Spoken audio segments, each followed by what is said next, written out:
It's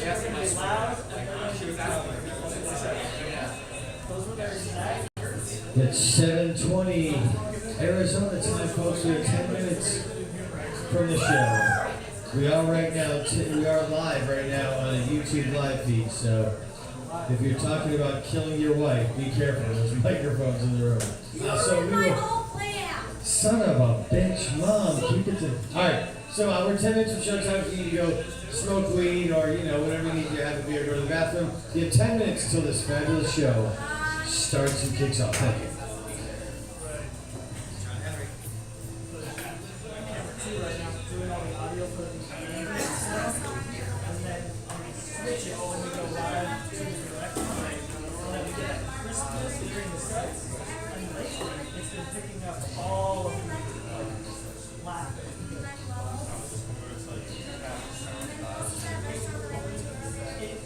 Gotten to a point where I can tell it's up. It is good. I'm like,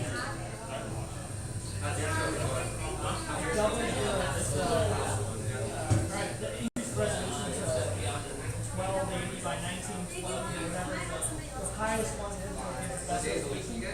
So we recognize it, but the data also is more cool. Now we've got the data just figured out. I can push that. It was overloaded. Sometimes it'll be like including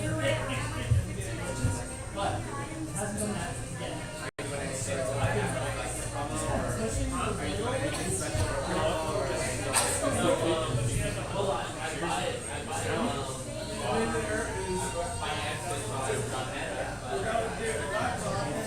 That means a lot.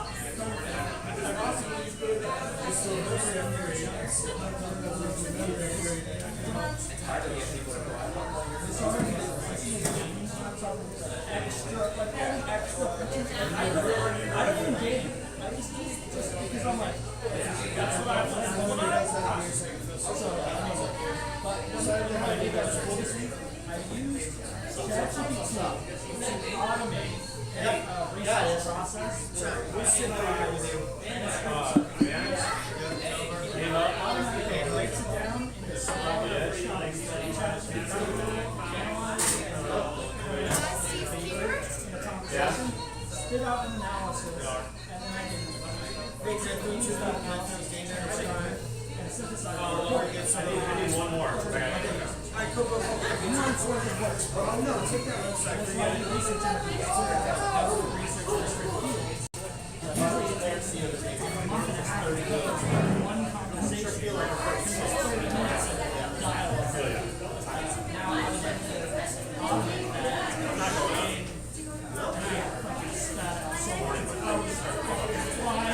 Taking that information in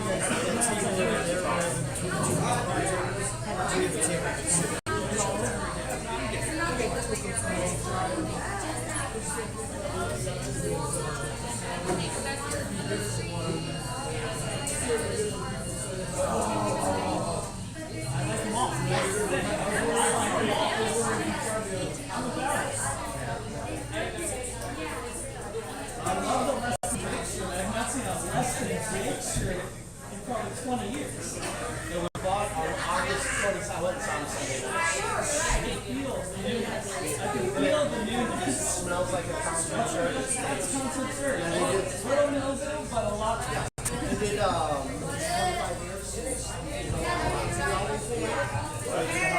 They played the entire album, started all the way through, but they played another like 5 years.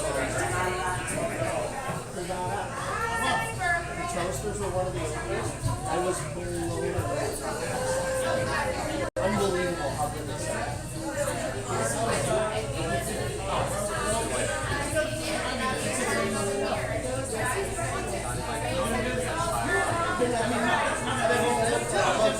Nothing happened to you. Yeah, I've been thinking about it. September. It's actually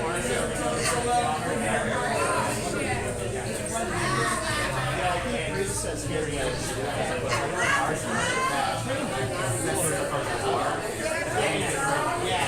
as long as like you are having more fun than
Here at Briggett's Last Laugh.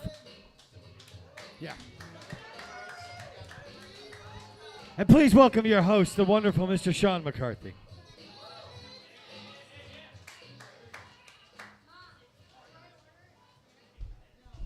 Good evening, ladies and gentlemen, and welcome to the show. Thank you very much. Welcome to Tickle Your Bone Weekly Comedy Festival here live at Briggett's Last Laugh. Thank you very much.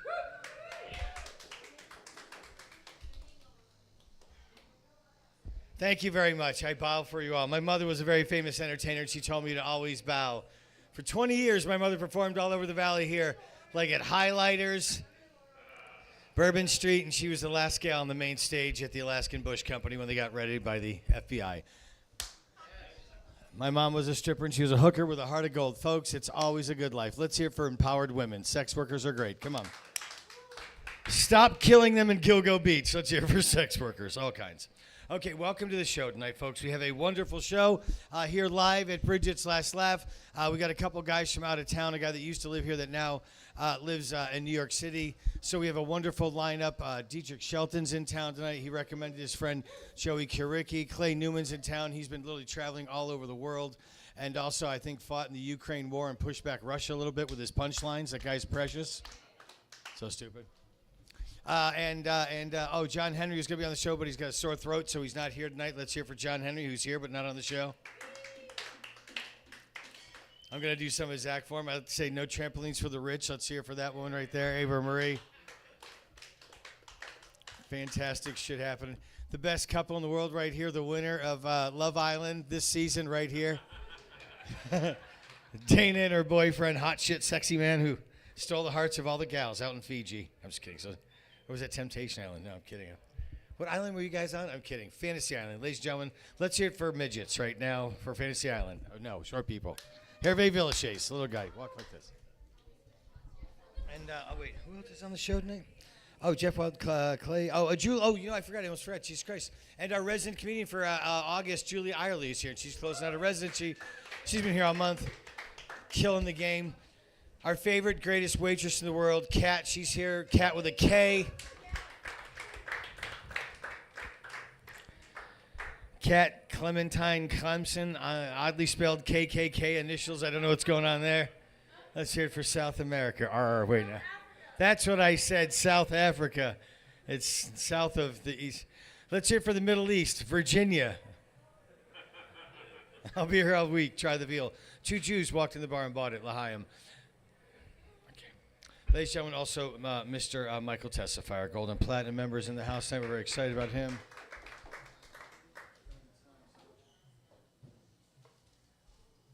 And Dan Johnson's on the show tonight, right there. My good old friend Dan Johnson. We went and saw a baseball game together this week. It was quite fun. It was a Jewish community night, and I met some rabbis after the game, and they blessed me. We were like, Baruch, Natai, Eliachenu. It was so fucking badass. He's like, man, you roll your R's really good. I was like, thank you, sir.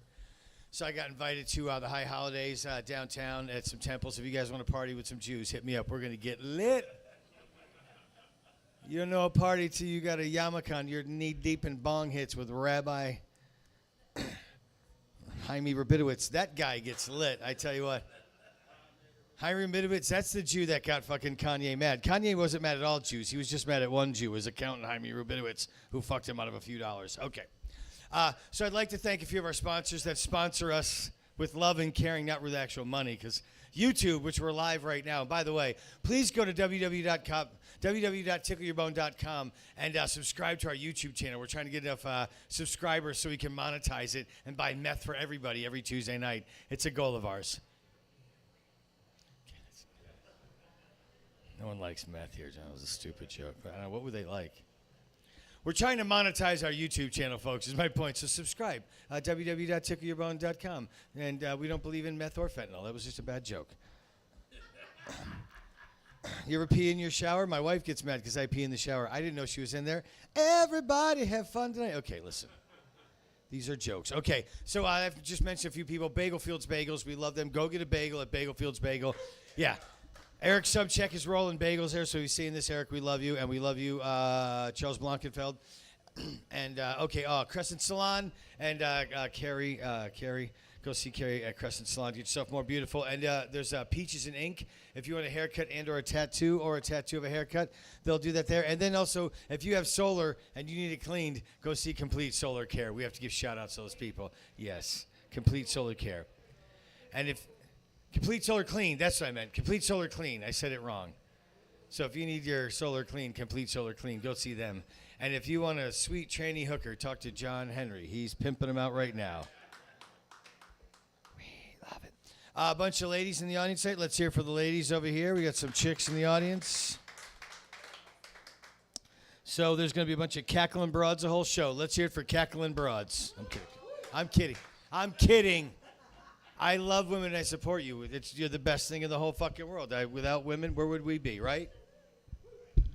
You know I'll talk about a few amazing women that I love. Like Lindsay Lohan, she's having children now. She used to have the friendliest vagina in the world. Now she's pumping out kids. That's love, see? Women are love, they do shit. And she's going to name her child Target because everyone had a shot. Folks, I'll be here all week. Try the video. Come on, Lindsay Lohan, I loved her. I'm stupid. Okay. Demi Moore's kids are having kids. That's a true story. And I remember when Demi Moore had kids, but her kids have funny names. She's got Rumor Willis, Scout Willis, and her third child's, what you talking about, Willis? Thank you very much. I'll be here all week. Those big here's a thing. Oh, God, what's up? Get back here, listen. What? Oh, and I got to tell them to turn down that music.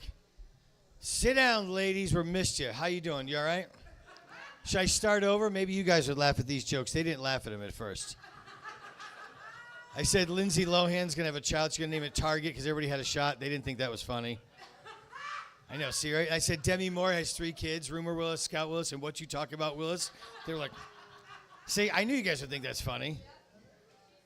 And then I was going to reference the Time Magazine 2018 Woman of the Year, Caitlyn Jenner. Okay. So stupid. I said that right. Here's the thing. This is a true story about ladies. I'll tell you what. Ladies are amazing. This year at the Super Bowl, they made a big deal that there was a big Blue Angel flyover, and it was all women that were doing the flyover, and people were like, this is amazing. Women are flying planes. I'm like, come on, guys. Women have been flying planes forever. You ever hear Amelia Earhart? And then, right?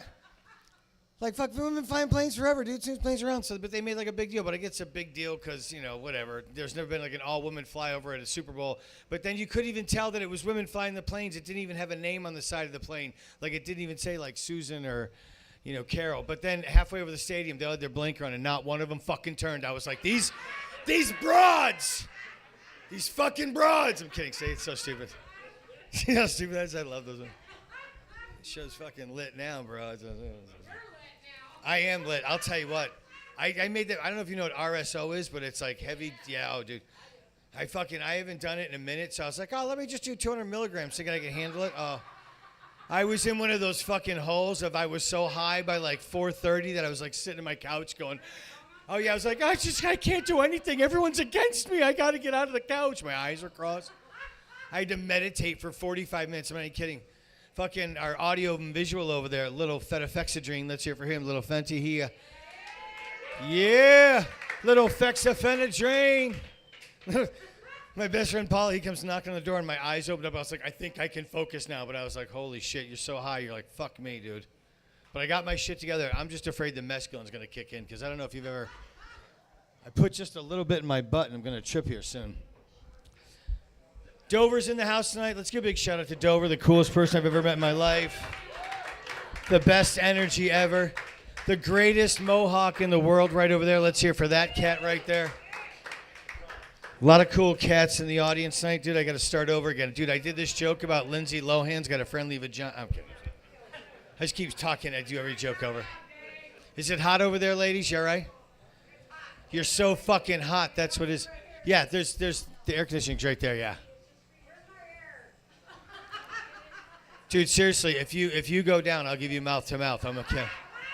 If you need air, I got a lungs full. And by the way, if I happen to have a heart attack on stage and someone's gonna be mouth to mouth, it better be a hot bitch, or I will fucking sue if John Henry's fucking blowing in my mouth afterwards. He said he's got strep throat when he made out with his tranny's cock. So the point is those things get. Who didn't get chlamydia 19 that one year, and everyone was in the house because it burned when I peed. I got a vaccination. Actually, it was just penicillin. When I was with my sorority in Vietnam, there was these hookers. Okay, listen. We have a wonderful show. I knew it was good. It's a little hot in Phoenix, so the show takes a minute for everyone to get here. So I wowed them with my brilliance. I set the bar here to see if these hot shits after me can fucking follow this fire. Okay? Because when I'm on Instagram tomorrow, you're fucking sure as hell is going to see little fucking emojis. Lit AF, killed it again. Bunch of videos with like fucking Tupac music playing. I'm doing all this shit. You never hear one joke, but I'm like, I killed it. I was like, what is this? Is he in a rap band or is he a comic? What's this fucking guy do over here? I got a podcast called We Don't Give a Fuck. Okay, listen. John, how you feeling? All right? Throat's a little sore? You look good, bro. You look good. All right. Hey, how you doing, kid? All right, everyone's all here. I think we're ready to start this show. All right, we do really have a great lineup. We got a couple of guests from out of town. One is from Ventura County. The other one's from Torrance via L.A. right now. They're in the big town, living the dream, doing stuff in Hollywood like fucking I used to do. I'd snort coke with little people behind the Highland Bar over in Las Palmas. Hey, this is a true story. I'll tell you a quick story. This is my Hollywood story, okay? So, you guys, you ever see, okay, fucking, listen, don't go off on R. Kelly all night, because this isn't an R. Kelly reference, but he had this movie called R. Kelly in the Closet, and it was a hip-hop opera, and there was like 3 parts of it, but everything was sung, and he'd be like, do-do-do-do-do-do, and he'd be like singing, and then let's slap this bitch in the face, like the whole fucking thing. So there's this one part where this guy was screaming at his girlfriend, but they were singing it, and it was R. Kelly singing about she had another man over the house, and then R. Kelly pops out, and he goes, this is where the shit gets so twisted. The man under the sink was a midget. And he does this, like, weird edit back up, right? And this little, like, and he said midget, not me, right? So then the little dude pops out from underneath the sink and runs around, and the dudes are fighting, right? And I literally looked at the dude, and okay, so when I used to do blow, I'd be hanging out at the Powerhouse, and there was this dude that would hang out on Hollywood Boulevard in front of Man's Chinese Theater, and he dressed like Chucky. And people would take pictures of them, right? So they're at the Powerhouse, which is like right across the street, 1 block south of Franklin Place where I lived.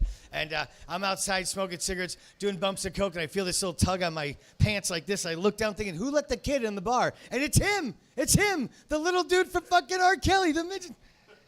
So he's like, hey, man, I saw you yesterday. I would give him bumps when he'd come up to me. He was just like doing key hits, like, I'd be like, here, man, get this. And he'd be like, woo, woo, woo. His legs would go crazy, and he'd run away. Boo. And I was like, a midget. It was so funny. Let me tell you something. I lived in Hollywood. I know celebrities. I bang movie stars. I know what Scott Baio's cock looks like, ladies, okay? I don't want to brag. I'm kidding. That's stupid. I know. That's such a dated reference. I went to an orgy with Henry Winkler. Okay, stupid. That's so fucking dumb. All right. Killing this crowd for 13 minutes. Clay, you see how I bring this fire, bro? Dude, you guys better bring it or you'll never fucking come back to this fucking bar in the north of Phoenix. So, guys, I can't tell you how thrilled I'm that you guys are here, and I really appreciate it. And I'm going to say this honestly. We got 2 cats in from out of town. One, Dietrich's friend says, you guys all know Diethrich. He's fucking amazing, right? Yeah, fucking great. So this cat reached out to me on Facebook, and he's like, hey, I'm Dietrich's friend. I'm going to be in town the 29th of Tuesday. He says, you got a show? I go, yeah, we'll put you up. And I was like, Diethrich, your friend's on the show. Please be on. So Diethrich popped in, and so his friend's here, which is great. And then Clay Newman hit me up somehow on social media or somewhere on Facebook or something. And a couple of months ago, I said, tell me when you're in town. He said, dude, this guy's been all over fucking like Europe and England and France, and he's from California, but he's going on his way to Albuquerque. So he's just fucking bouncing around the world doing stand-up. It's fucking great. And you can get connected with shows everywhere. So we're thrilled to have some out-of-towners here, and I'm real thrilled to have some of the same jackasses we have to suffer with every goddamn fucking week. Because we have the best comics ever. We don't put on shits. We don't have contests. We just put on the best. See these dance moves, ladies? You're gonna want to bang this later. All right. Don't tell my wife. And also, I forgot my vape pen. It's over there. But we do have the medical meth and the medical fentanyl vape pens. If you guys want to hit them in the back from our Sunny Slope Stevie Ray Vapes over on Sunny Slope. And also Living Spaces. I got to say that 15 times or nothing will go right. All right. And there's a couple seats over here. I don't know. There's back there, but it's okay. So, all right. Dan Johnson, you ready? All right, there you go. Oh, shit. Dan, yeah, do you mind? You ready? Okay, cool. Yeah. Okay, so this cat I've known for literally like ever, like probably 15 years. And Dan goes to a lot of baseball games. And I said, hey, Dan, it's a Jewish community. Oh, thank you. Oh, this is the one with fucking meth. Dude, this is the good one. It's got pine sulfur terps and also CBDs in case something gets swollen. I do have a boner. It's like a blue vape, and it's a boner enhancement. So if you need, okay.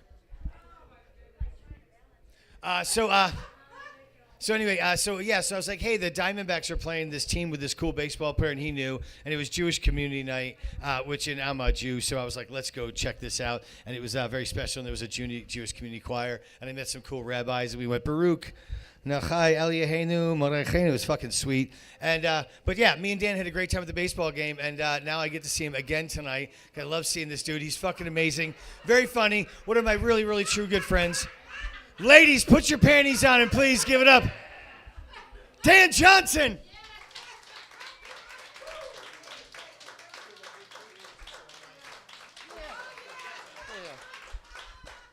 What's up, Brigett?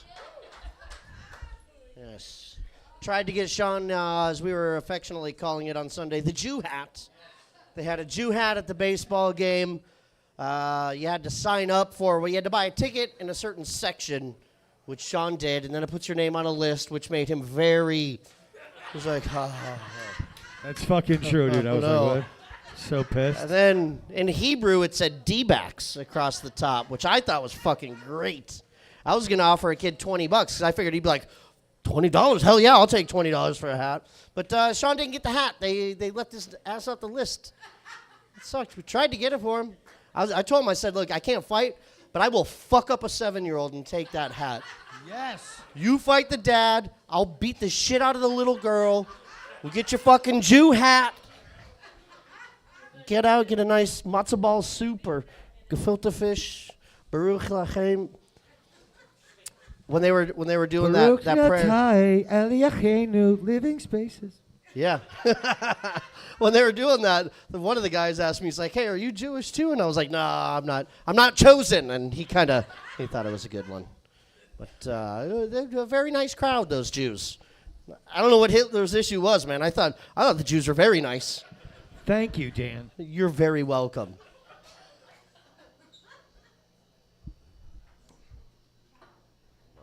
Just get this out of the way here.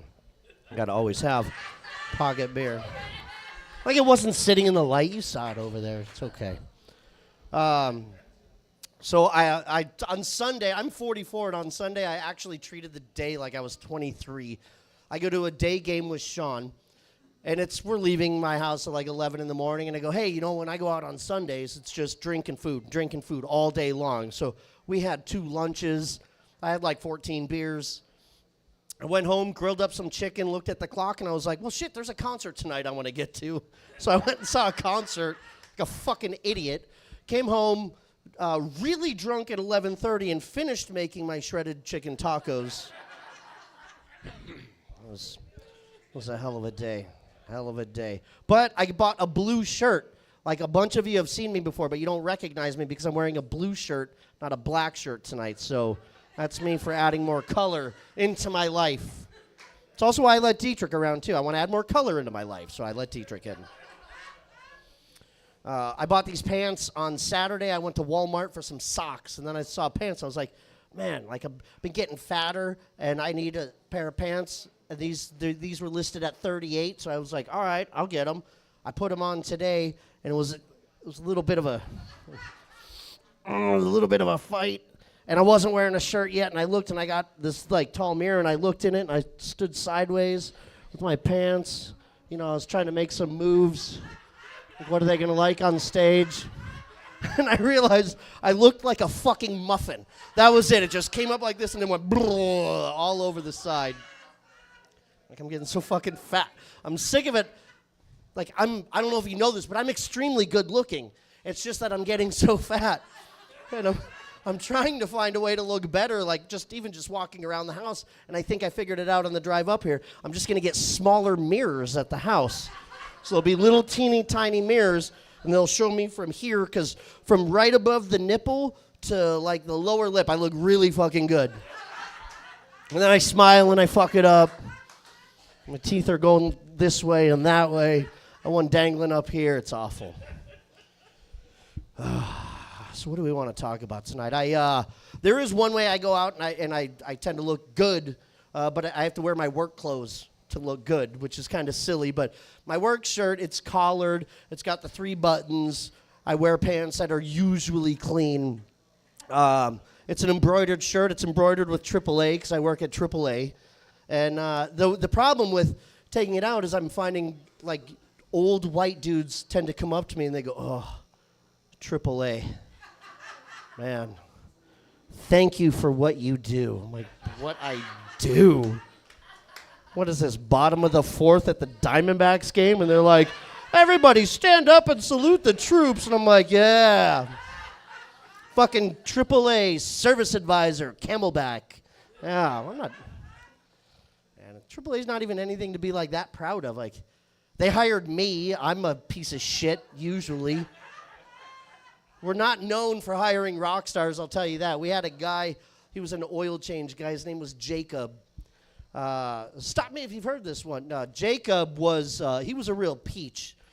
He was from Baltimore, but not the hills where they call it Baltimore and they say wooder instead of water. He actually, but he sounded like a shitty redneck juggalo. So he talked like this, kind of. He wasn't too bright neither, fucking Jacob. I used to like to fuck with him at work.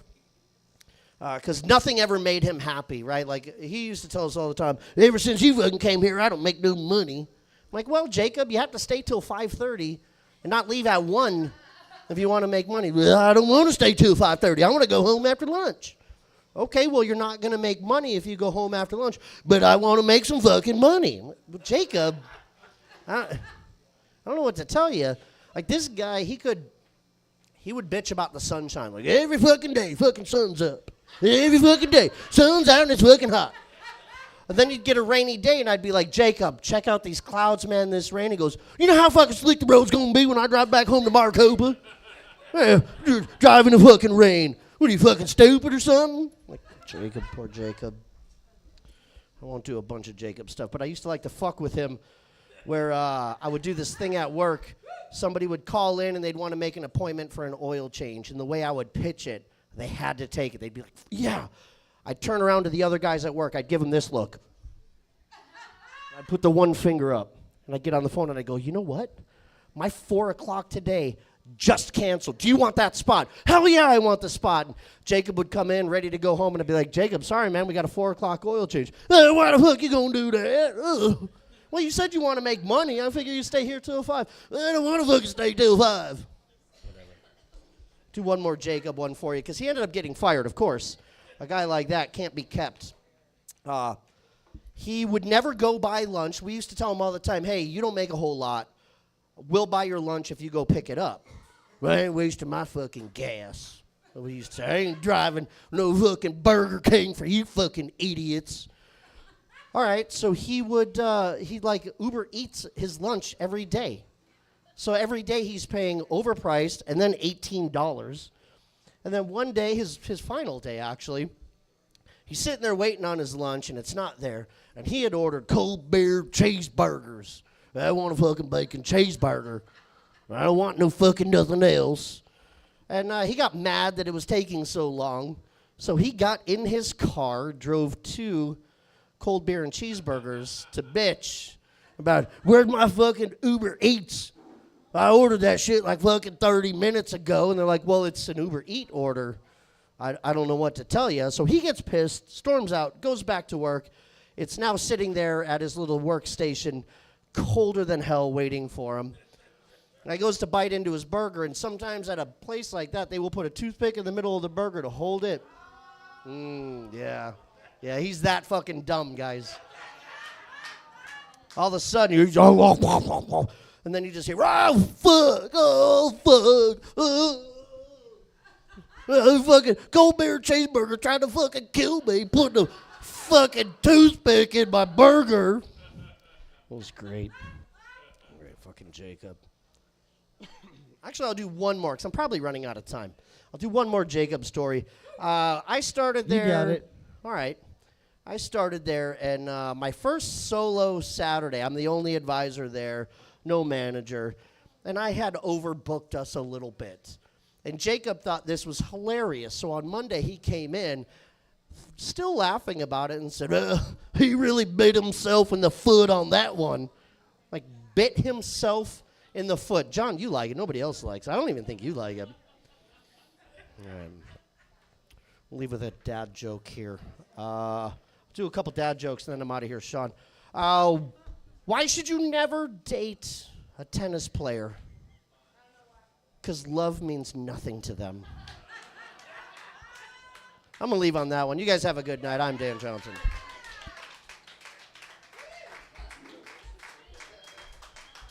Ladies and gentlemen, Dan Johnson, let's hear it for that man right there. Yes, sir. Doing shit.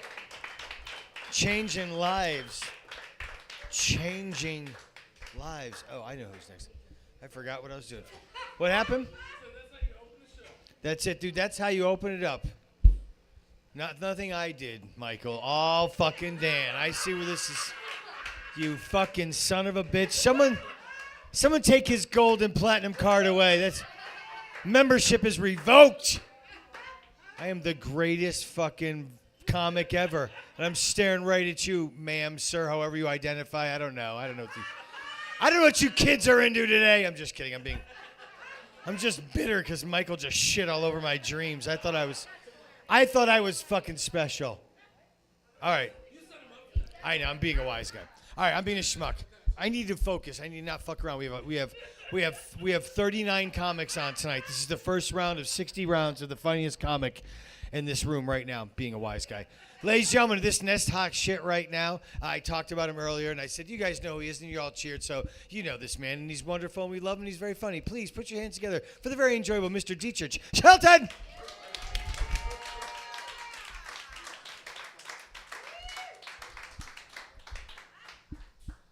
Okay, you guys remember the brawl in Mobile?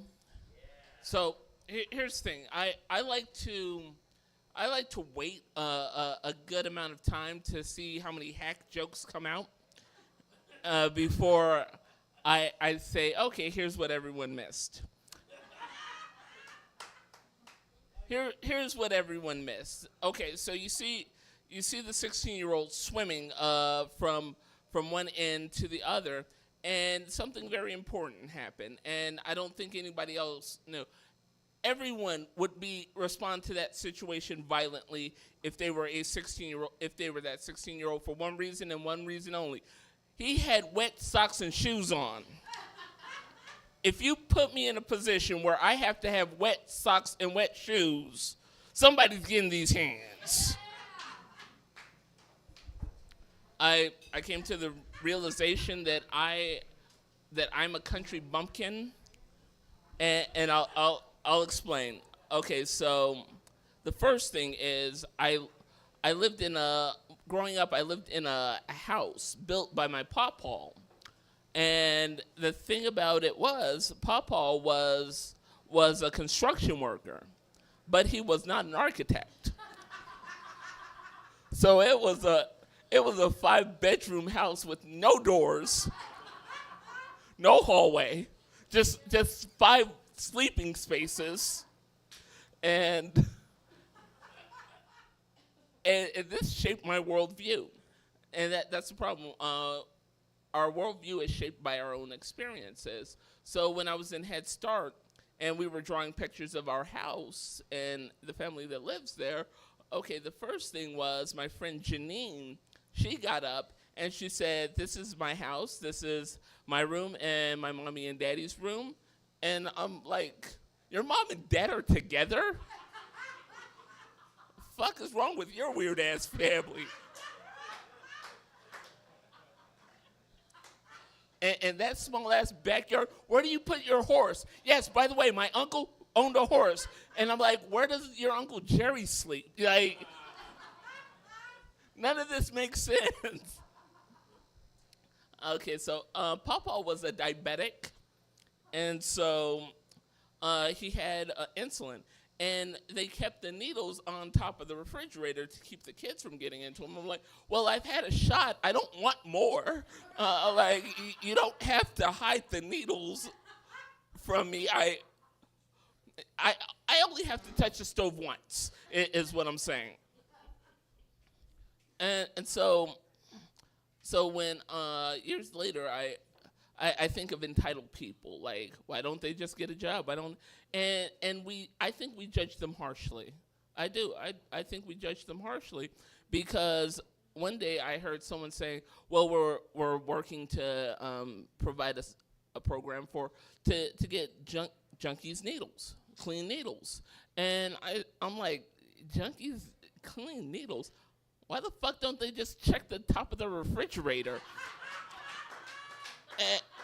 And at that moment, I realized, oh, was this my Marie Antoinette moment? Was this my Marie Antoinette moment? The peasants are starving. Let them eat cake. I'm sitting up high in my high castle. Needles aplenty. not only were my needles aplenty, I had no interest in them because I've had shots aplenty.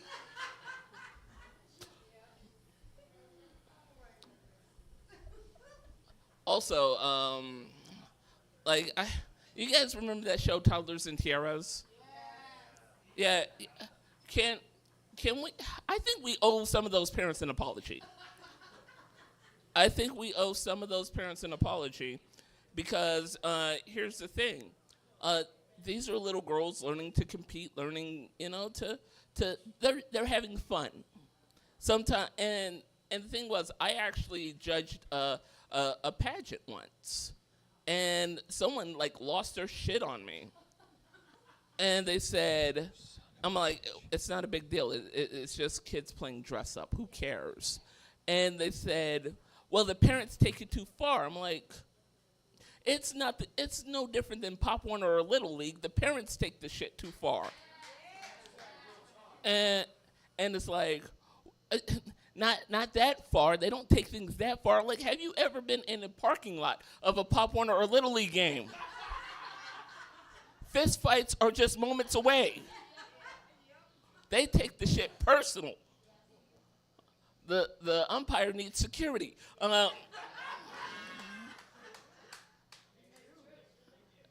And then he said this. He said this. Well, it's just that they dress too sexy. I'm like, whoa, how about you stop being turned on by a 5-year-old? How about that? Because there is nothing a little kid can do to make me use the adjective sexy, ever. And so I think we owe those parents an apology, is what I'm saying.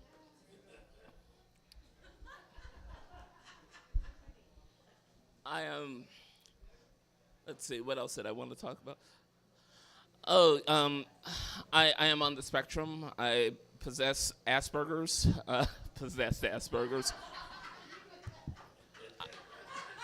Living possession. Asperger's.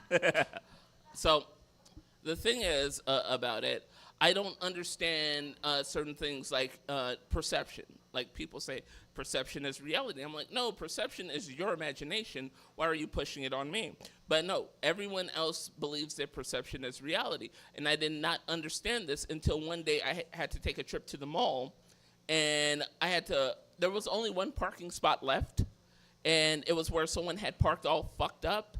And I realized that I would have to park all fucked up. And then just to match it. And then when they leave, I look like the asshole that can't park. You're like, fuck you. You don't know the whole story. Judging me. Watch, when you park next to me, I'm going to move my car. Now you look like the asshole that can't park. How much time do I got, Sean? How much you want? You got like a minute or two, or you want to do longer? I'll do a little bit longer. Okay, cool. All right. So, stop checking your watch, John Henry. He's a bastard. You don't need to check the scores just yet. He's not checking time. He's checking because he's a degenerate gambler. Now,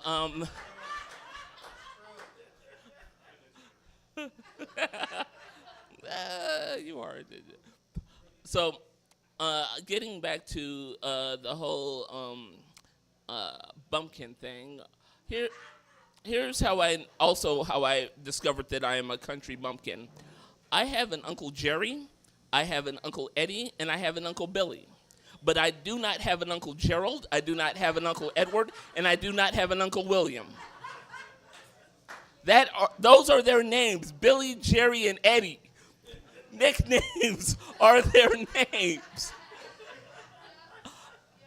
That's how I know that's how I know I is a country bumpkin, even in this skin. But yeah, I just wanted to go back to that one area because I forgot to mention that, and it's somewhat new. All right, so like I said, I possess the Asperger's. One day, so I can't read body language and social cues, and I either overreact to a situation or I underreact. I will give you an example of both things happening in the same situation. So I was standing in line, and this lady decides to try to cut me in line, and I'm like, look, sweetie, you're gonna have to wait your turn. She's like, don't call me sweetie. I'm like, look, bitch, you're gonna have to wait your turn. I mean, was that better? And as a result of my inability to effectively communicate, I have a hard time picking up on the ladies. It's not bad luck, it's not bad timing, it's me.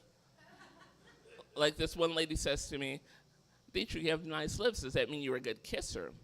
To which my response should have been, girl, you know I do my thing. But no, not my social retarded ass. Instead, my response was, I don't know, I've never kissed me. Which, by the way, is the correct answer, not the right answer. Now, luckily, I've had my fair share of girlfriend.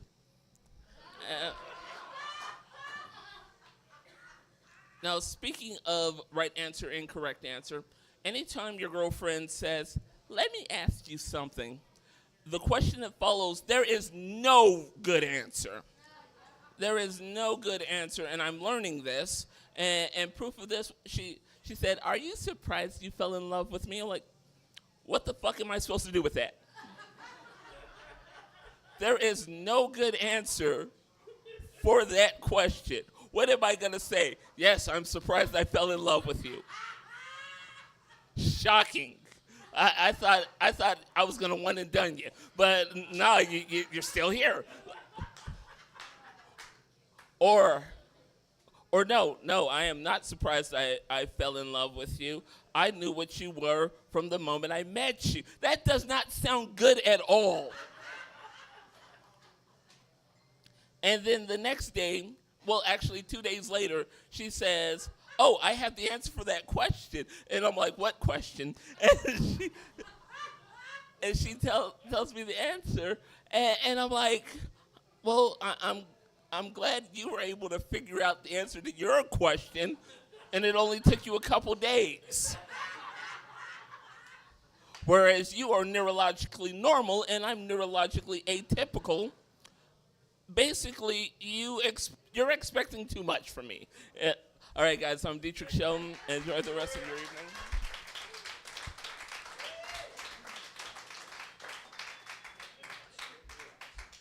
Let's hear Mr. Diethrich Shelton right there, that hot shit. Yes, sir. Yes, sir, that son of a bitch has got skills. I'd like to just also reiterate, no trampolines for the rich, folks. No trampolines for the rich. Let's hear it for Miss Avi. Right there, Ava Maria, who started that foundation. We don't want rich people having trampolines. Please shout with me. No trampolines for the rich. Shout it from the tops of Camelback Mountain to Paestro Peak and or Squaw Peak, whatever you refer to it as. Ladies and gentlemen, this next hot shit coming to the stage came all the way out of California, and he's friends with Diethrich. So that's why he's here. So if this guy's not good, kick Dietrich's ass. Let him be. He's just a visitor. I'm just kidding. He's very funny. You're going to really enjoy him. Please put your hands together all the way from California. He took the light rail from fucking California, folks. Okay. I'll be here all week. Try the veal tacos. Mr. Joey Kuriki.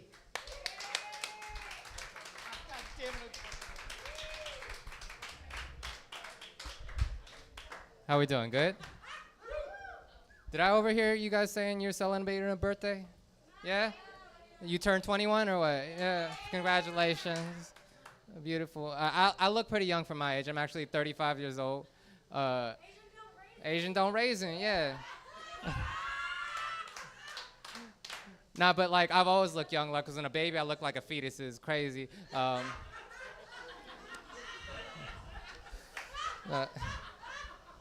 Now, for real, when I always look young, though, like, I was in high school, I hated her, right? 'Cause when I was in high school, I liked high school girls, but they didn't like me back because I looked like I was way too young for them, right? But they'd always tell me, Joey, don't worry, when you get older, you start to appreciate it, right? And I always hated that because I was a horny teen, you know, and I appreciate it now, right? But I'm 35 years old now. I think I'm starting to finally appreciate it because I'm starting to look old enough now that high school girls are starting to like me back. You know, we're getting there. Yeah. You and me, that's what both of us do. No. Oh, man. I had jury duty not too long ago. Has any of you guys ever sat on a jury? No? You have? How long was the case? You've done it? Okay. Yeah. Now, when you're on the case, do you talk about it, or do you not? Yeah, you see, I actually listen. I actually listen. I didn't talk about it. I think it's because I'm Asian, right? We're rule followers, right? That's what we do. I was on a case for 2 weeks. I didn't talk about it once. It's like hardwired in my blood. I think that's why we're so easy to be ruled by dictators and shit. Like, now,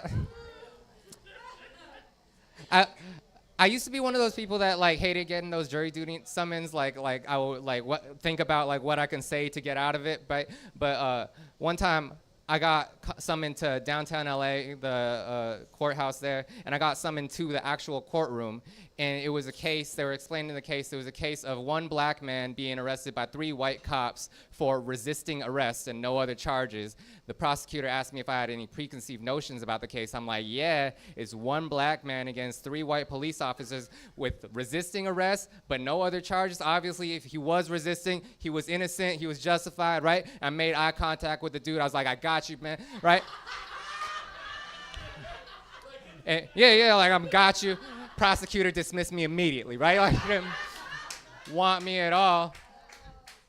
I felt good for myself, like, for a little bit, and then I thought about it. I was like, oh, I fucked this dude over. Yeah, I didn't help this dude at all, right? Like, I should have lied. Like, I felt bad. I was like, all right, next time I get jury duty, I'm gonna lie. I'm gonna make sure I get, on the case so I could help the system, because the system's fucked up, right? Yeah. Next time I get called for jury duty is the Inglewood Courthouse for a black dude being arrested for murder and attempted murder. And I was just like, all right, I'm gonna lie, I'm gonna get on this case, I'm gonna help my dude out. And the prosecutor asked me, like, do you have any preconceived notions about murder? I'm like, no. They're like, how do you not have preconceived notions about murder? I'm like, I don't know, murder doesn't make my dick hard nor shot. Like, like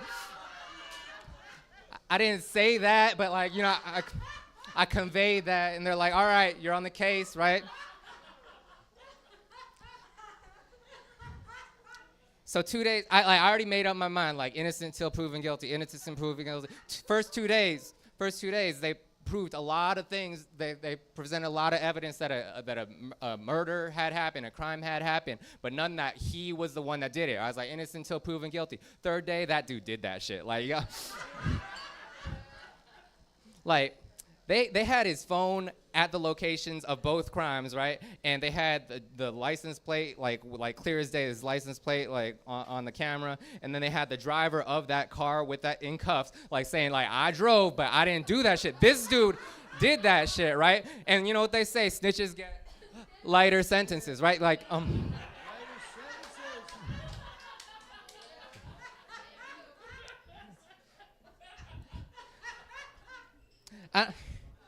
you gotta give us like some reasonable doubt. You know what I mean? Like there was a lot of unreasonable doubt. Like I could have said like maybe he had a twin that like but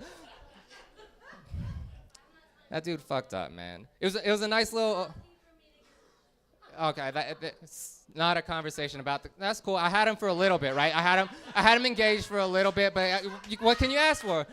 You 8 minutes is a long time. I understand.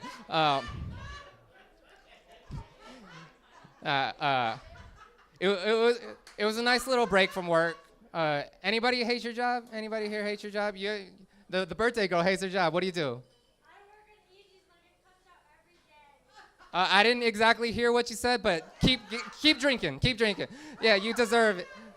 Usually in a room this size, there's a few people that hate their job, right? Keeping that statistic in mind, do you think there's some people that work for the suicide hotline that hate their job, right?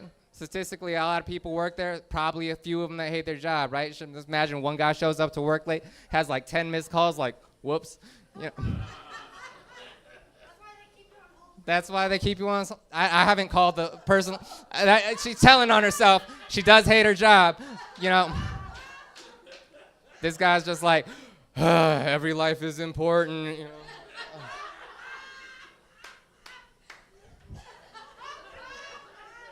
5 o'clock rolls around. He's like, yes, it's time to go home, right? He's going home. 5:01, his phone's ringing. He's like, fuck you, I hope you die, bitch. It's Friday. You know? I don't know, man. I'm not suicidal myself, but I don't have a strong will to live. You know what I mean? Like it's a small difference, right? You guys, it's a difference. All right. Like, do you guys remember that show, Man vs. Wild with Bear Grylls? Yeah? I remember one episode in particular, right? They threw Bear Grylls in the desert, right? He's starving, he's dehydrated, he's like this 115-degree heat like we got right now, and he comes across a rattlesnake, right? He kills the rattlesnake, he skins the rattlesnake, he cooks the rattlesnake, eats the rattlesnake, pisses in the rattlesnake skin, puts that over his shoulder to keep him cool for a little bit, walks for a couple hours with that, then drinks the piss out of the rattlesnake skin. I was like, fuck that, just die. Just die. Like, I don't understand why you don't just die. It's so much easier to die. And then I thought about it. Bear Grylls got paid a lot of money to do that. I was like, oh, yeah, I'll do that for money. Like, I won't do that just to live. Like, that's not worth it. Oh, thank you, man. Yeah, so I'm married, you guys. Yeah, thank you. Yeah, thank you. Thank you. My wife is Australian, and the first question people always ask me when they find out my wife is Australian is, does she have the accent, right? The answer is yes, it's very sexy. You guys should all be jealous. But the second question they always ask me is she Asian? As if I can't pull a white girl, right? Like, of course she's Asian. Like, kind of dumbass question is that? Like, I can't even get white meat at Chick-fil-A, man. Like, I don't. What the?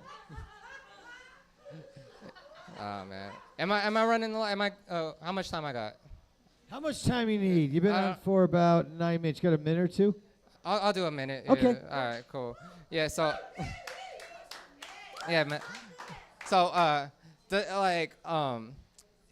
does anyone? I'm Japanese. Does anyone know what the racial slur for Japanese people was?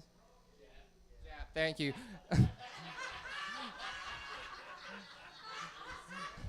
Now, do you guys know what the one for black people? That's Diethrich could say it, but but that's how you know it's levels, right? It's levels to the slurs.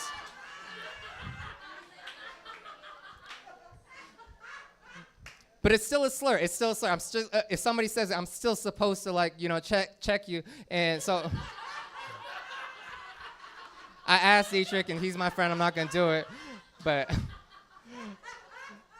my wife is Australian, right? We went to Australia. We met up with her friends. We did karaoke with her friends, and one of her friends studied Japanese in high school, so she put on a Japanese song on the karaoke machine, and then she starts singing, and then she's reading the Japanese words, and then she looks at me, knows that I'm Japanese. She's like, "Can you read Jap?"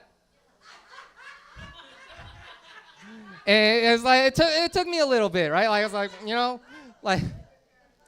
but then you think about it, Australia didn't have the racial history with Japanese people, bombing Pearl Harbor, putting us in internment camps, calling us Japs, dehumanizing us, right? That's just a cute little thing they do is they shorten words, right? They like a McDonald's is a Macca's, a service station is a servo, right? And a Japanese is just Jap, right? So I understood that in the moment. I was just like, you know what? Like I understood. I heard her and I was like, oh, what'd you say, cunt?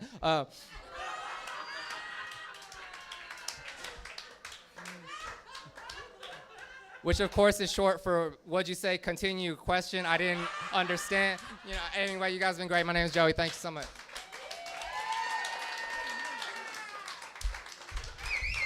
Let's hear it for that Jap right there. I said, let's hear it for that Jap, and they went nuts. That's horrible. Oh, shit. Oh, my God, she shit her pants, folks. She was so funny. This lady's... Oh, she got spilled on. All right, ladies and gentlemen, one more time. Let's hear for Joey Kuriki. Let's hear for that guy right there. You all right? I think someone spilled a drink in her butt. Let's hear it for Soggy Bottoms right over here. It's a whole thing. One more time, Joey Kuriki, all the way from California. Very funny, very talented. Japanese, when you say what's a slur for Japanese people, I say, wonderful people have a great culture, and I love that sushi. Okay. Ladies and gentlemen, this hot shit, I used to live here in Phoenix and used to perform all the time at the Ice House Tavern, which is a show I had way back in the late 1950s. And then he moved to Boston, and then he moved to New York, and he's doing all kinds of these great big things, and he's a super hot shit, and I'm glad we're still friends, and he's popping through, and I said, please come to the show, and he said, I will be there, because we're lucky. Please put your hands together for the wonderful and talented Mr. Jeff Wiles.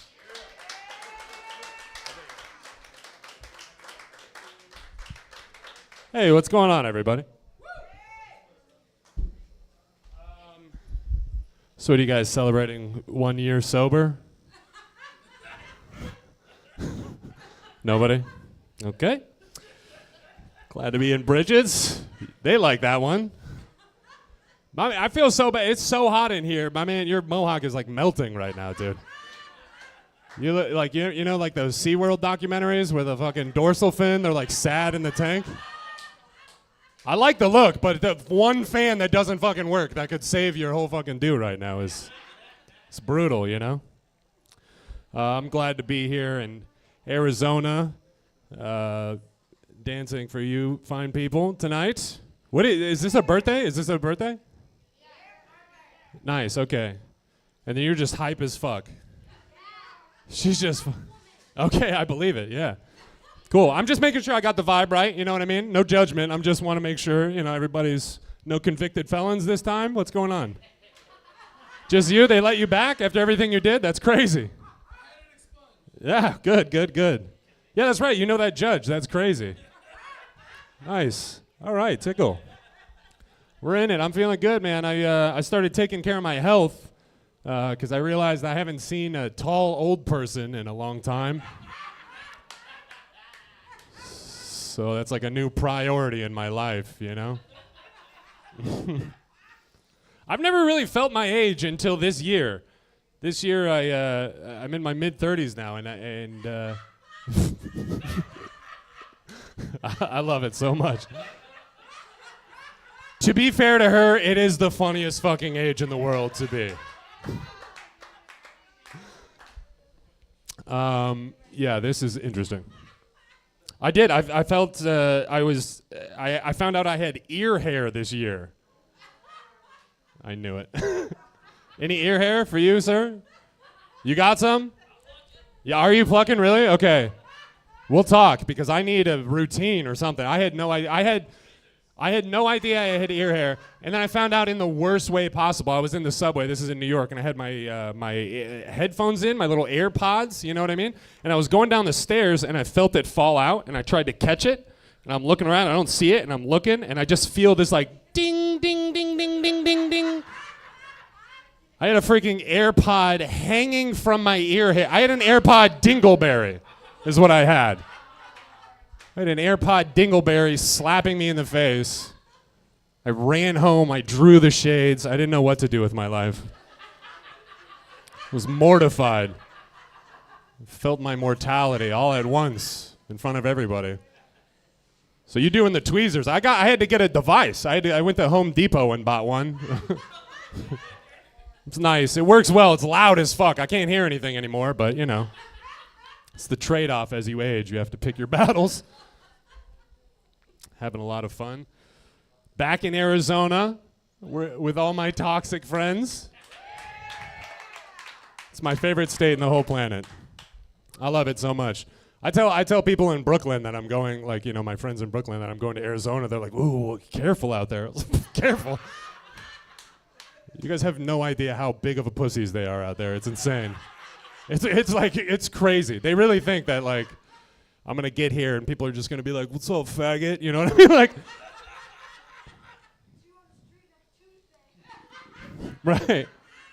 right. She's learning. It's funny. They really do, like, the toxicity. They talk about it. And I don't get, all my friends. I was hanging out with a friend recently, actually. This is a pretty funny story that speaks to it. I was hanging out with a buddy of mine, and he was bragging about a girl that he matched with online. You know, these dating things, you know, you're on them, you're getting matches. You guys doing, well, I feel like we're coupled up over here. Okay. But I don't know, to be fair, I don't even know what app it was. He was just showing me this girl. He was like, isn't she hot? He was like bragging. And she was hot, but I noticed she was also a trans woman. And something he just, like, I saw it in the bio, too. Like, the first line in her bio was post-op, and then it had the trans flag, which is like that pink and blue and white. You know that stripe? I know it because I live with a fucking drag queen. But it was like the flag, and he just scrolled right past it. He was just like, let me see them titties. You know what I mean? And I had to tell, like, I knew he didn't know because the way he was talking, he was acting as if, because I had to I had to ask him. I was like, do you know, like, have you met this girl? He's like, oh man, but she's fucking cool, right? I was like, yes, of course. But I pointed out, I was like, you know, she's trans. And he was like, he had no idea. He thought that flag was like a country he didn't recognize. He was talking to me like, yeah, she escaped the ops, dude. She got out of there, man. Takes a brave, strong woman. I told him that she was trans, and he got so mad. He started saying some wild shit. He was like looking in the mirror, you know what I mean? He was like, "What have I become?" Type of vibe, and like, you know, I don't know. I'm the kind of guy. I don't think anybody's better than anybody. You know what I mean? And like, plus, I grew up with this kid. I've known him my whole life. I had to remind him, like, buddy, you used to have sex with couches. You know what I mean? This fucking guy buys one NFT, and all of a sudden he's too good for recycled pussy.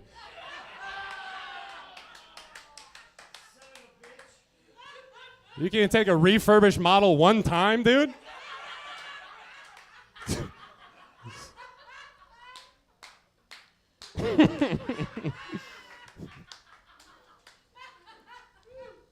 So Arizona's fun. They talk about this place being toxic. I don't know. I mean, like, I do, to be fair, like, I grew up out here, like I said. I was born and raised, and I'm not even that old, but I remember when they invented recycling. You guys remember when they invented recycling in Arizona?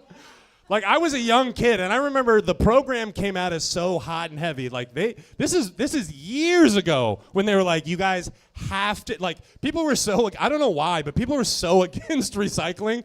I remember distinctly the vibe was recycling is gay. Like, that was the mentality at the time. They had to combat that so hard by being like, if you don't recycle, the fucking planet is gonna die. Like, they were like, it's on fire right now, it's up to you, you gotta help us save it. And then, like, what, this year, the Mesa recycling plant burned down? And they're just like, we're just not going to build another one. Who cares? This planet is ending.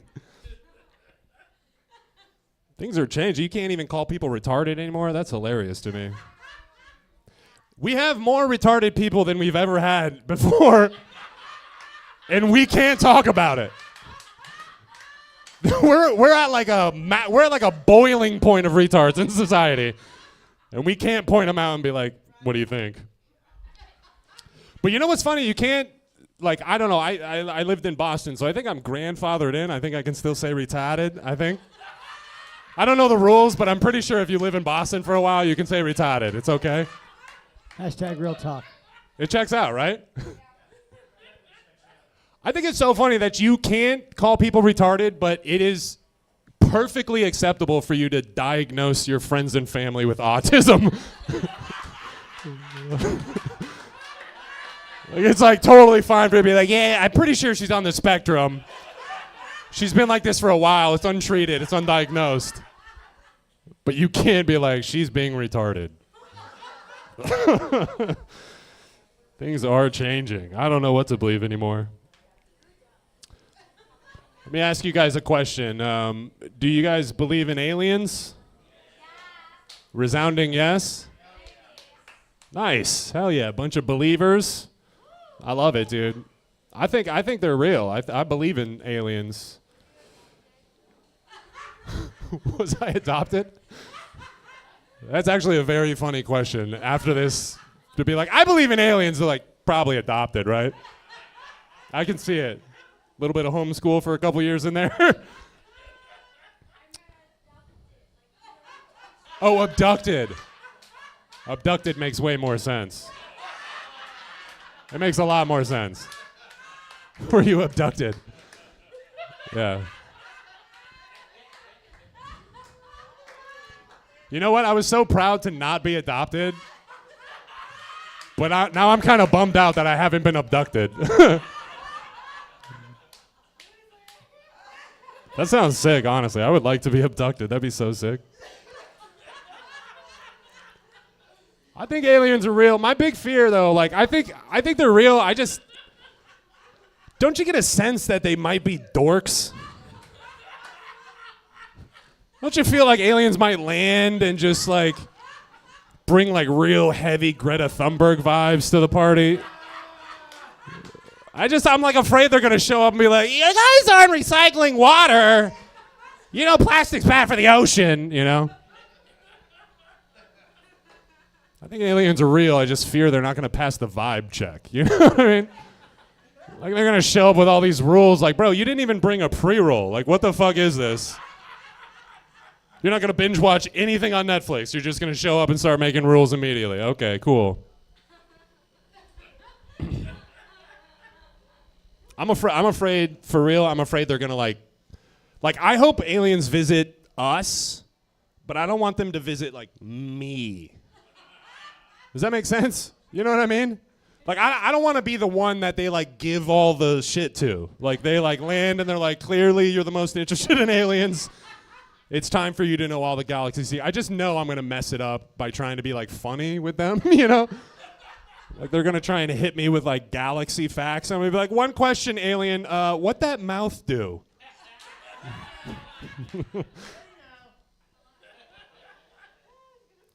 I'm going to ruin it by being horny with an alien, you know? That was a snort. That was a genuine... Those are nice. Okay, I got to get out of here, but I can tell you about my Brooklyn horny experience. Okay, all right, I will. I found out recently, like, I didn't know. I moved to Brooklyn thinking that I was like a freak in the bedroom. Like, it really humbled me when I got there. I went out there. I don't know where I got this energy from, where I was just like, fucking doggy style. I've done it. Then I got up to Brooklyn and realized, like, oh, no, I've been having very conservative, friendly sex my entire life. Like, real, like, nice guy. Like, you pick the music vibes, you know what I mean? My buddy told me that he was into, he met a girl who was into E&M. Do you guys know what that is? E&M? I didn't know what it was either. I thought it was, like, music. I was like, hell yeah, go check out a festival, you two. That's great. E&M is ethical non-monogamy. It's like being slutty, but you're better than everybody else. Ethical non-monogamy is like, yeah, I cheat on my partner, but he knows about it. Like, that's about as far. I didn't know that was an option. I think that's pretty cool. In E&M. I think it's pretty intense to bring like a manifesto into the bedroom, though. Like, yeah, we can do this, but first you have to read this book that I wrote on what my ethics are. Maybe that's responsible. I don't know. But I just feel like he went over to this girl's house, and she would blow him, and then he would FaceTime her boyfriend so he could watch, which is so wild to me. Like, I didn't know. I just started having FaceTime sex. I didn't know there's FaceTime threesomes already. You know what I mean? Like, I just feel like I'm constantly like one iPhone behind. You know what I mean? Like, I can't catch up to the fucking wave. He went over to her house one time, and he told me that he was nervous. And I was like, well, yeah, dude, you got to check, like, every door to make sure the boyfriend's not, like, hiding in the closet or something. Where you go over there, and you open it, and he's just like, sorry.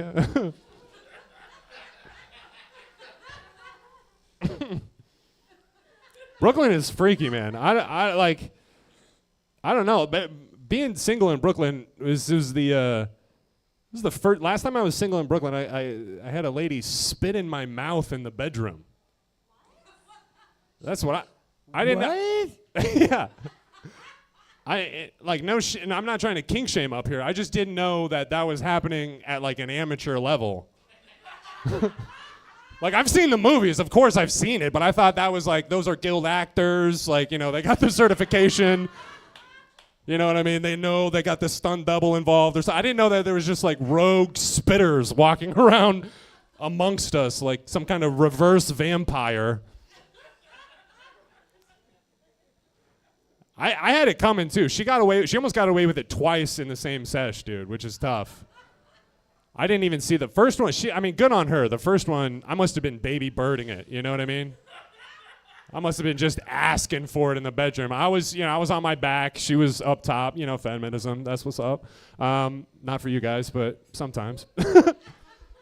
She was on top, and I was just, oh my God. And then all of a sudden I felt like a globule in my mouth. And I shot to consciousness like, what the fuck was that? I'm trying to look around like we're indoors. It's not raining. There's no leaks. What was that, you know? I couldn't figure it out. I just chalked it up to like drool shrapnel, you know?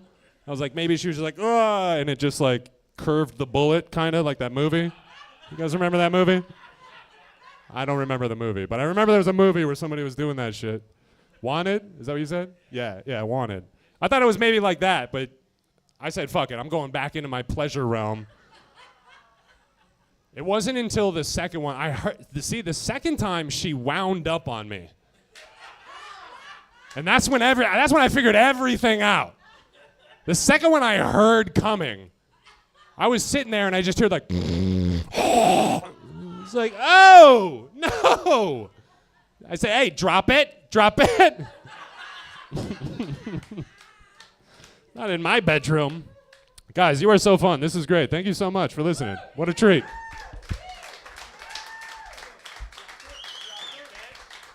Jeff Wiles, ladies and gentlemen, all the way from New York City on the light rail.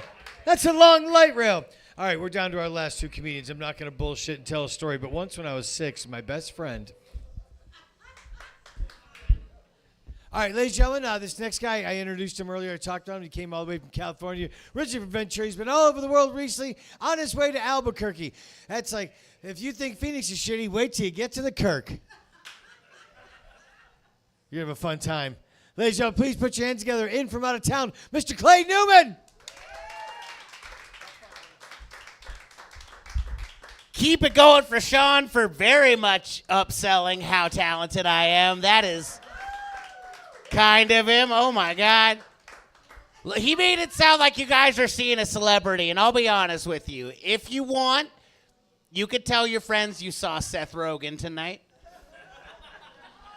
Yeah, I don't give a shit. I'll take a picture with you after the show, sign it in his name. I don't give a fuck.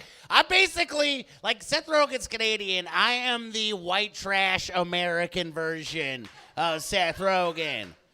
I am Meth Rogen. Midtown from Los Angeles. You know, the more I travel, the more I realize people like New York much more than they like LA. It bums me out, man. There's a saying about New York that I bet 100% of you know. See if you guys could finish this saying with me. In New York, if you can make it there, 100% participation. Look at that from you guys. There's that saying about New York. Does anybody know ours in Los Angeles? We're only 5 hours away. We got a saying, too, in Los Angeles. If you can make it there, you probably suck a mean dick.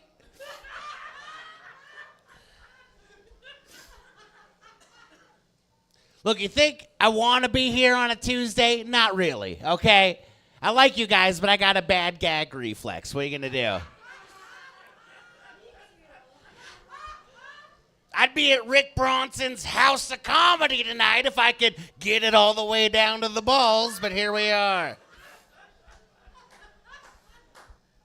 I'm just here to make one of these ladies laugh so hard they pee. That's my only goal. Legally, it's squirting. It's technically the same.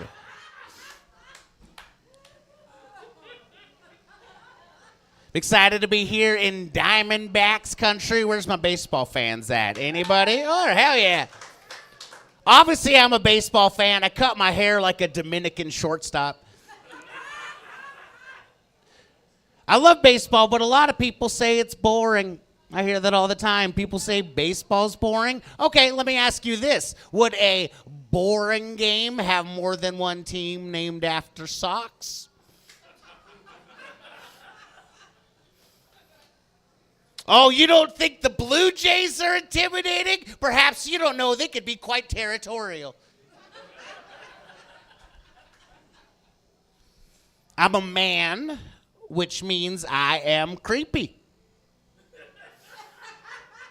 Of course, the guy with the same haircut as me agrees. That makes sense. Fellas, we're all at least a little creepy. Every man is somewhere on the spectrum between a little creepy and, sir, please exit the ball pit creepy. We're all somewhere. You need to know where you are. Fellas, you got to know where you are on the creepy scale. You really do. Like me, for example. Am I too creepy to purchase zip ties? A little? I'm not going to. Look, I'm not buying them in bulk, okay? I'm not going to get zip ties with my new favorite knife, all right? Not with this face, these glasses. Those are different Ace Hardware purchases. You got to be careful what you purchase when you look like Jeffrey Dahmer if he only ate fat people. Like, I know he's a monster, but let's give old Jeffrey credit where it's due. Dahmer was in pretty good shape for eating people from Wisconsin. I don't know if you've ever been to the Midwest, not a lot of lean meat on those folks. Yeah.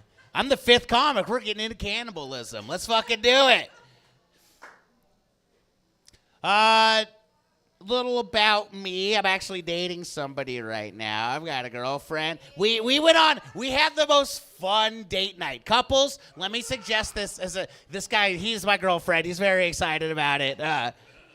I don't know if anybody else heard the excited, oh yeah, for date night, but it was with the enthusiasm of a man who hasn't seen a date night in a long time. But we had this great idea for a date night, me and my girlfriend, and I suggest everyone tries this. We made our own sushi. Ooh. Ew, isn't that fancy?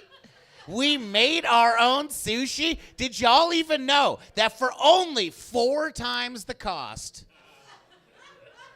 of getting much better sushi at a restaurant, you too can ruin date night with fish farts?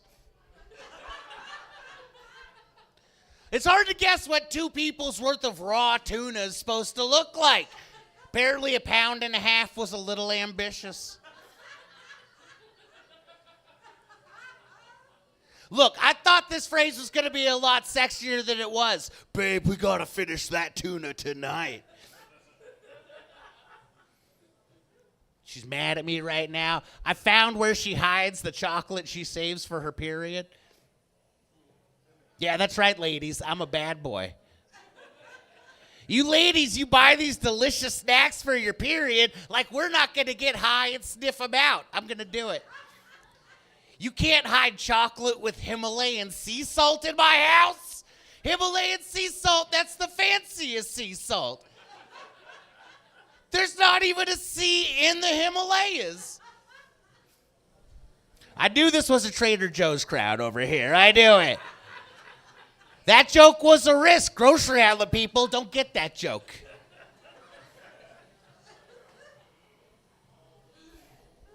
I'm a marijuana fan. We got weed people in the house. Any weed people in here? Okay. Few of you guys. Excellent. That's how you could tell he was high. He didn't realize that was a bad idea. That is. Every shot, every time you've contributed, I think the comedian's response is, okay. But I like marijuana. I like a drug you don't overdose on. I think that's neat. Nobody hurts themselves on pot. If you're so high that smoking more marijuana is going to hurt you, I promise you, my friend, you have become too high to remember where you put the rest of your weed. Overdose? No, dog. You're going to look at the couch for 90 seconds.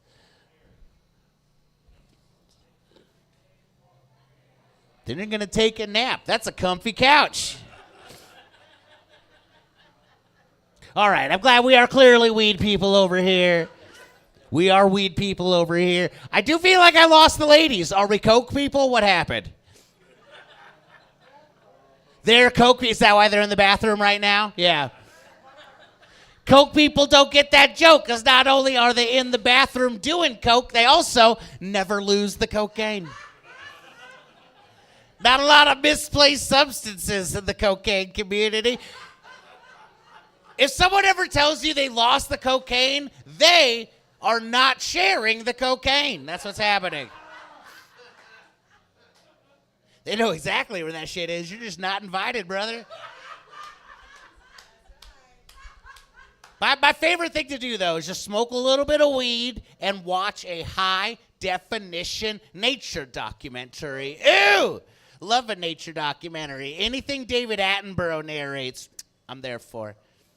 David Attenborough, he's that ancient British man. You know his voice. David Attenborough's narrated every nature documentary since 1847.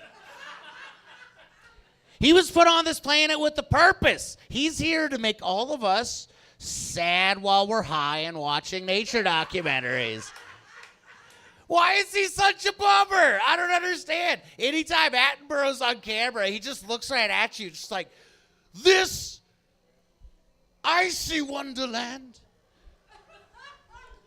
once belonged to a truly majestic creature.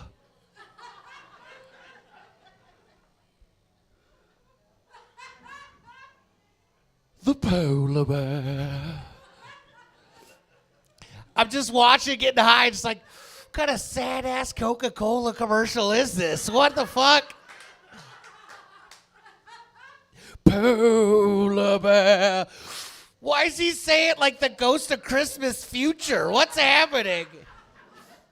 Why does David Attenborough say polar bear like my Jewish family says, you never call?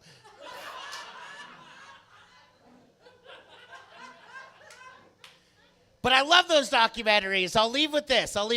And by the way, after the show, if you are so inclined, I will be selling stickers because I can't stress this enough. Gas is expensive. So I'll be out there selling stickers. I got one of my face. I've got, of course, a sticker of the polar bear. And then I've got this weird sticker of, it's kind of like a bird doing like a sexy mating dance. I don't know if you all ever want to watch birds fuck. It's beautiful. There's so much romance in the bird community. They try. There's no swiping. If a man bird wants to woo a lady bird, he lets her know. He's like, hey, lady birds.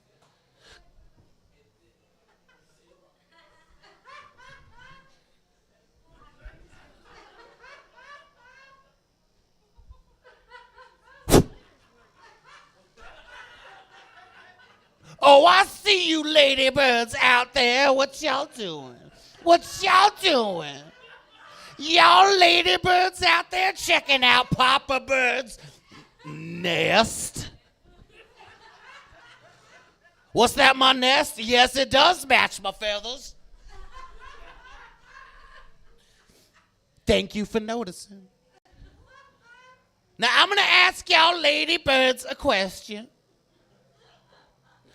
And you could be honest with me. Do y'all ladybirds out there want to see Papa Bird dance?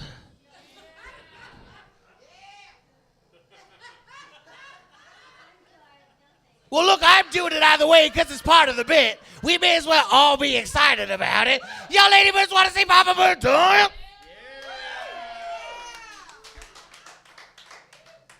Excellent unprompted decision, ladybirds. Because Papa Bird, he's got some moves.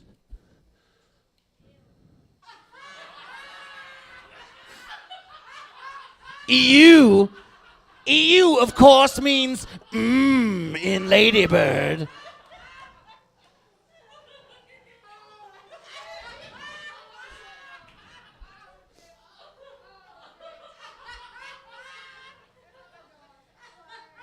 And now to celebrate one particular ladybird's 21st birthday.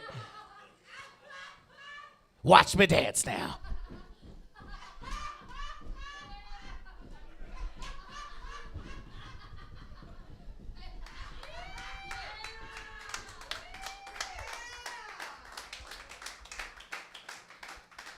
Cuckoo!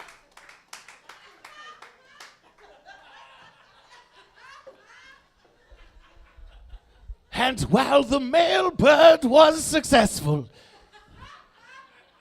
and his moves certainly moved our young 21-year-old into womanhood, perfectly appropriate for 21 years of age, for a phoenix human. This bird, magnificent as his moves were, would do nothing to quell the suffering of the majestic polar bear. You guys are having almost as much fun as them. Thank you for hanging out with us. My name's Clay Newman. I'll be selling stickers after the show. Whatever you want to donate's good with me. Have a good night, everybody. Clay Newman. All the way from California. All right, ladies and gentlemen, we are down to our last comedian of the evening. She's been a resident comedian the whole month, and we're thrilled that she's here. Please put your hands together for the very wonderful Miss Julia Eyerly.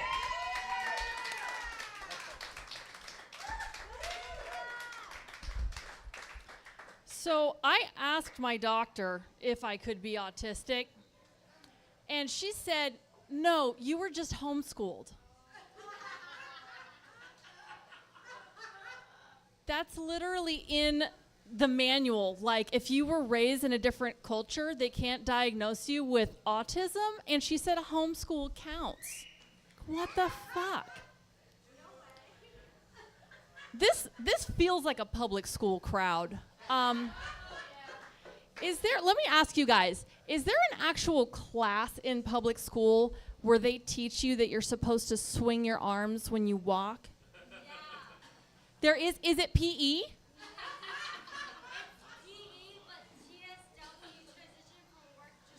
PE and transition from work, school to work? From school to work. Okay, so there's a trade school to learn how to swing your arms. Okay, the homeschoolers, we all missed it.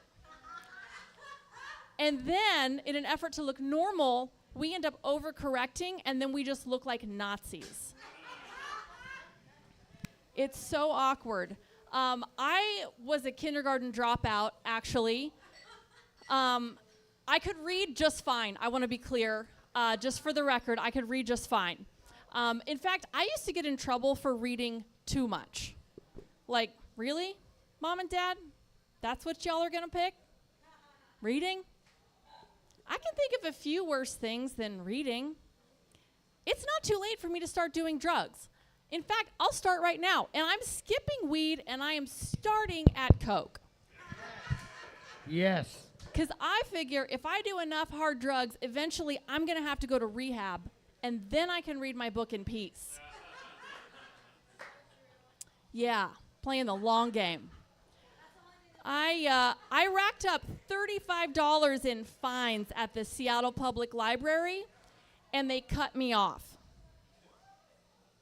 Do you have any idea how many books you have to check out and not return to get cut off from the library?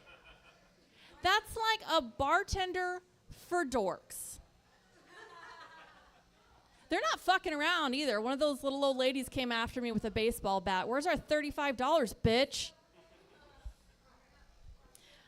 So I could read just fine. The real reason I dropped out of kindergarten is because they wouldn't let me whistle during nap time, and I thought that was bullshit. Bullshit. I was like, this is supposed to be a place of learning, and you don't want to hear me practice my whistling? Fuck this kindergarten. I'm out of here. And I'll be honest, I was kind of a cunt about it. Little stuck-up 5-year-old. Fuck this kindergarten. People's first question when my mom said that she was going to homeschool me, their biggest concern is that I would never learn how to stand in line properly. Like, that is the least of my problems. Sometimes I'm still so awkward. I'm like, could I be bisexual? No, I think I'm just really excited to have a friend. Feels the same. So confusing. Sometimes I'm running so late, I kind of hope I'll get in a car accident. Like, to have an excuse. Like, not a bad one, but just bad enough to take a really nice selfie from Traction. Yeah, for proof. I struggle to, like, pace myself and stuff. I have ADHD, not like, oh, sometimes I lose my keys. No, like, I get hyper-focused researching typewriters for 3 hours in the middle of the workday and then don't understand why I can't hold down a fucking job. Like, it's not good. I'm like really smart, but I just can't sit still, like, to save my fucking life. I bullshitted my way through the CPA exam. Some people never pass that. I'm proud of that. But I wish that I could sit on command at my desk. Like, I'm a good accountant. I don't have the personality to just, like, keep up that routine all the time. And so I'll get, like, emails from people like, you're reminding me 50 times to do this thing I already know that I need to do. It's like, yo, Christy, maybe get a personality. I realize your entire personality is responding to emails, but mine isn't. I'm going to go tell jokes on a Tuesday night. Yeah. Do that on Wednesday. Way more fun. So because of that, I'll get really behind on my work. And then I'm like, sleep is not going to get this done. But diarrhea might. Living on coffee. Let's make this happen. So now, because I'm sick of hearing from people about stuff that's not done, I'm working on my time management skills out of spite. Like, as long as there's a fight and someone's losing and I'm winning, like, I don't care what the topic is. Right now, it's accounting and time management. I'll work on it out of spite. That's fine. I have come to the conclusion that most of my problems in life are me.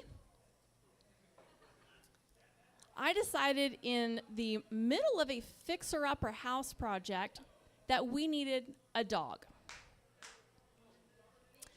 Yeah, we're doing tile. Like, I'm an accountant. What the fuck was I thinking signing up for a tile project? Like, why was I doing that?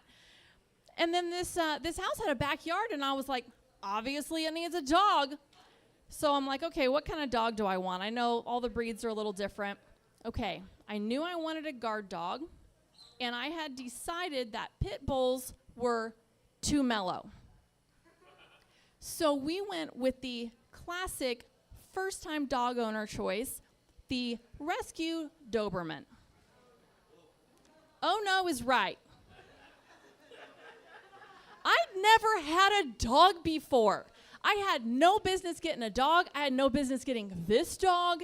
I don't say this lightly, but I swear to God, this dog had PTSD. He was like Rambo in First Blood when they're trying to shave him in the jail and they put that nightstick across his neck and he kicks his way out through like 7 cops. That's my dog in Petco grooming. So he's 86 for life from Petco, but in his defense, when I picked him up, he said, they drew first blood. So I'm on his side. But I love this dog so much. He just passed away like 2 months ago, and I miss this dog so much. I would have done anything for this dog. One day I'm looking, he yawns, and I'm looking in his mouth, and I'm like, are your molars a little crooked in the back? If the vet told me he needed braces, I would do it. Next thing I know, I'm going to be like, Solly Bear, hold still.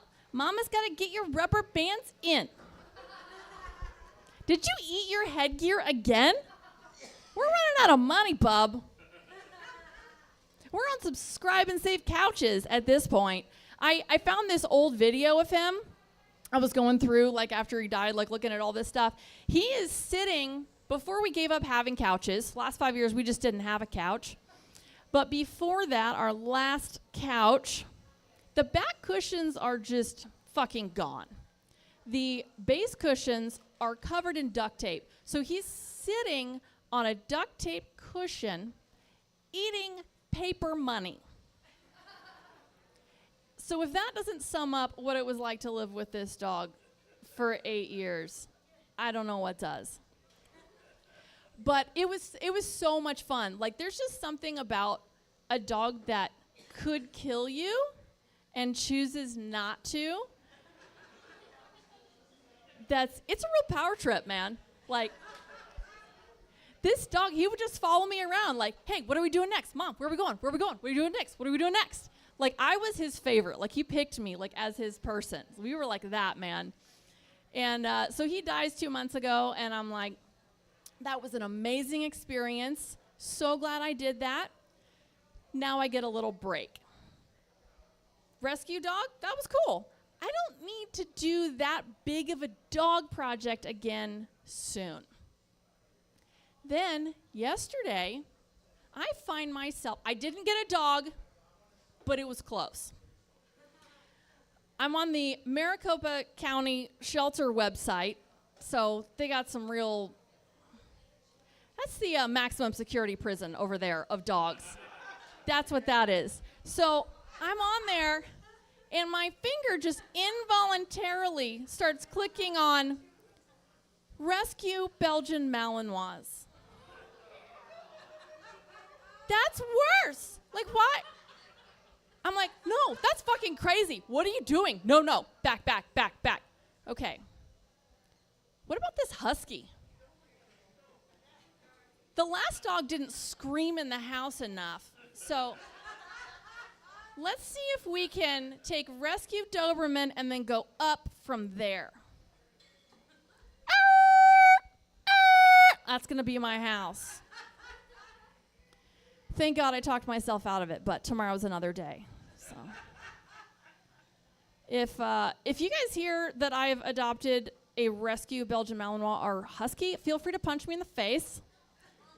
Thank you.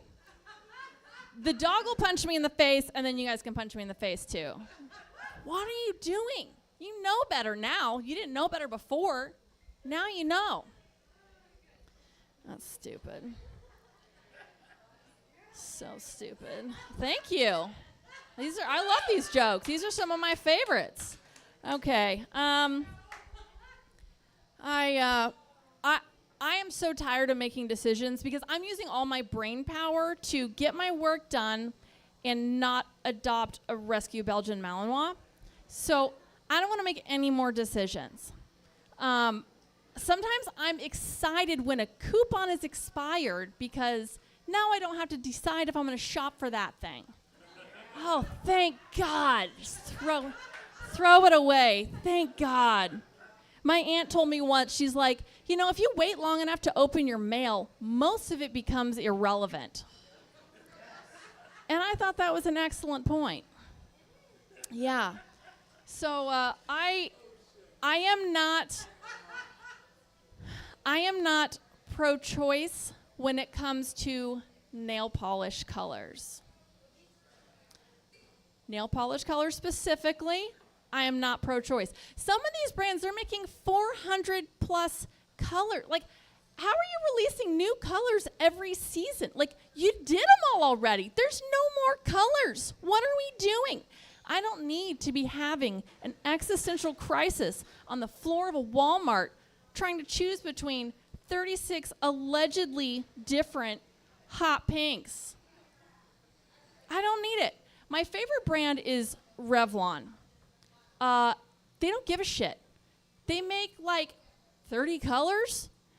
And I don't know if guys know this, but you can get on a website for nail polish, take a quiz about what color you should buy, still end up doubting yourself. Revlon doesn't have a quiz, but if they did, it would just be hot pink, yes or no. They don't give a shit. They don't care. But I love it. I'm all about it. They were the first to label beauty products by part number. So I can send my husband to the store to pick up nail polish like he's picking up an alternator. He may have no idea what fuchsia is, but he can handle part number 270. I'm hoping eventually they're going to have a parts desk where he can call in and say, yeah, I got a 1984 white lady. Yeah, part number 270. That'll do it. That'll be great. They made some of the same colors since 1939. They're like, you know what? It was good enough to beat Hitler. It's good enough for you to post on Instagram. Yeah. Okay, I got 1 minute, Sean. Okay, all right. So I'm not almost dead, but like I'm 39, so close enough. Exactly, close enough. Like I feel comfortable crossing some stuff off my bucket list. I can see I'm gonna run out of time. Like I'm not gonna learn Chinese. I can't even draw a stick figure with arms the same length. Like, how the fuck am I gonna calligraphy my grocery list? It ain't happening. So I'm confident. Nope, ain't happening. And I'm old enough, I can't get away with all-nighters anymore, like visually speaking. Like I've gotta sleep at night. Sometimes I'm trying to get ready to go somewhere and I'm like, looking in the mirror, oh, my hair's not quite right. I don't know about this outfit. Oh, it's my face. Oh, no. I've spent as much as $150 on a moisturizer. Finally figured out it's cheaper to just rub money directly on my face. Which sounds disgusting, I realize, but the cocaine on the American money supply is so good for dark circles, okay? You guys give that a try and get back to me. All right, I'm Julia Eyerly. Thank you guys so much.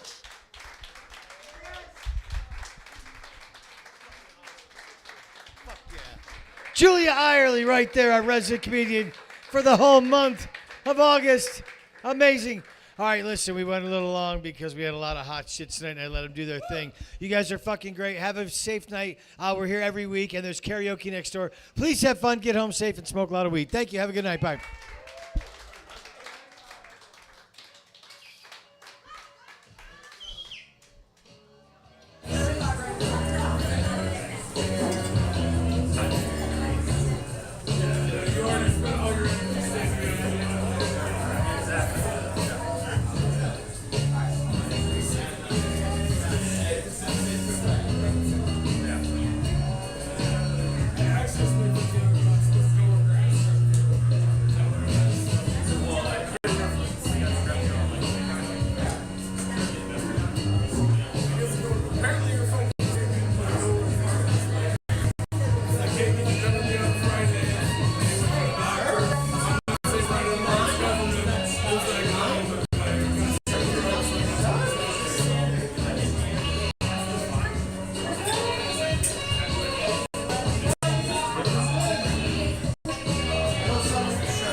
Better things to say to you on this camera. 7-3.